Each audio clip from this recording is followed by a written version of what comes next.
হরে কৃষ্ণ। তো চলো একাদশীর দিনটা সুন্দর ছিল, একটু অন্যরকম। সন্ধ্যেবেলা চলে গেলাম গৌরী থেকে দর্শন করতে। পৌঁছে গেছি গৌরী থেকে দর্শন করতে মন্দিরে। তো এখানে এসে দেখছি যে প্রত্যেকটা একাদশীতে এখানে নিঃশৃঙ্গ যজ্ঞ হয়। তো এই একাদশীতেও নিঃশৃঙ্গ যজ্ঞ হচ্ছিল, সেটাও দর্শন করে নিলাম। না ঢাক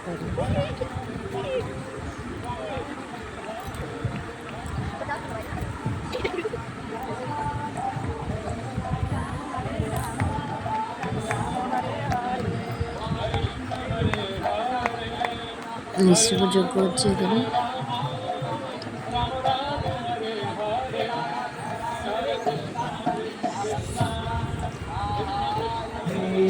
তারপর মন্দিরে চলে গিয়েছি, ভিতরে গিয়ে দেখছি যে আমি ঠিক সময় এসে পৌঁছে গিয়েছি, কেন কি এখনো আরতি শুরু হয়নি।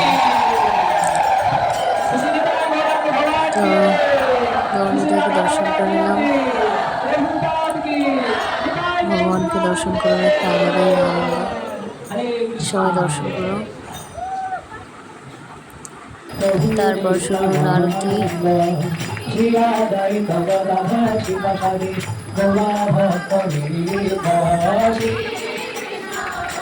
আরতির সাথে সাথে সংকীর্তন চলছে, নৃত্য চলছে।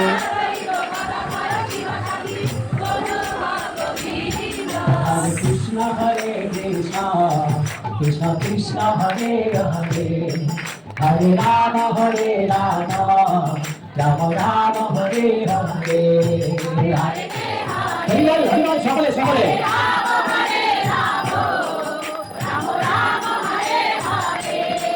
হরে কৃষ্ণ রাম রাম হরে হরে হরে কৃষ্ণ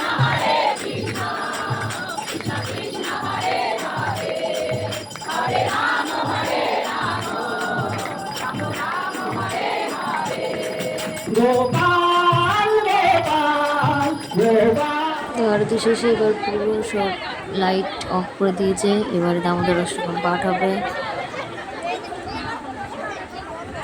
দামোদর অষ্টকম শুরু হয়ে গিয়েছে। কি সুন্দর একটা মুহূর্ত, সব লাইট অফ, শুধু গৌরীদের ওখানে লাইট জ্বলছে আর গৌরপদের ওখানে লাইট জ্বলছে। সুন্দর একটা মুহূর্ত ছিল। দামোদর অষ্টকম পাঠ হচ্ছে, সবাই হাতে তালি দিতে গিয়ে দামোদর অষ্টকম পাঠ করছে।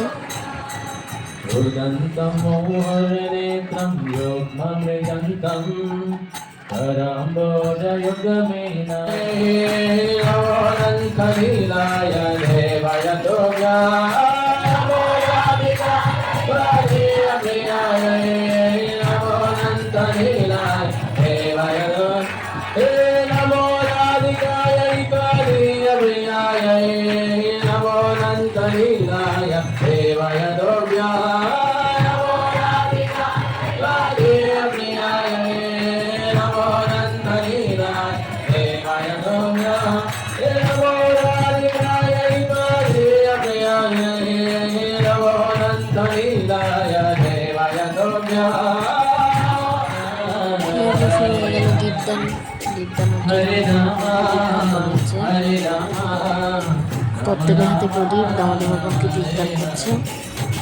হরে কৃষ্ণ কৃষ্ণ কৃষ্ণ হরে রাম রাম রাম। তারপর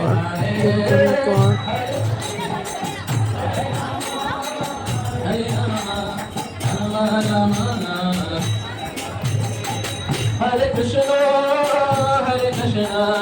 কৃষ্ণ কৃষ্ণ। দীপদানের পর আমরা চলে যাবো প্রসাদ, মহাপ্রসাদ। চলে এসেছি প্রসাদের এখানে, একাদশীর মহাপ্রসাদ পেয়ে গেলাম। হরে কৃষ্ণ। এটা নিয়ে একটা ছোট্ট ভিডিও ছিল।